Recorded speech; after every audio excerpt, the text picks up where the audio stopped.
هذا الفلسطيني يقول احنا مصدومين من الشيعة، طلعنا احنا عايشين بأكذوبة القرن.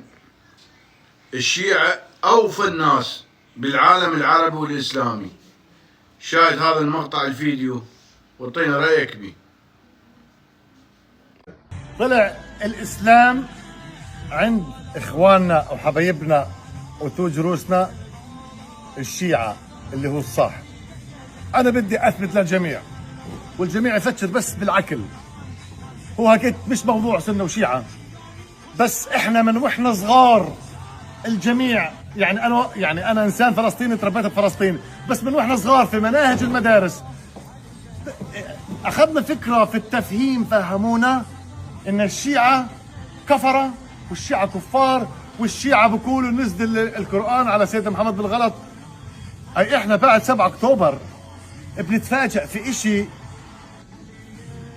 إشي مزيف، إشي كذب. طلعوا الشيعة أشرف ناس على وجه الأرض وأشرف مسلمين على وجه الأرض، لهم كفار ولا بيسبوا الصحابة ولا بيسبوا أنا قاعد مش مع واحد، مش مع 2، مش مع 5، مش مع 10، وبحكي معهم وبسأل وبتأكد. يا جماعة الخير، إحنا طلعنا عايشين في أكذوبة.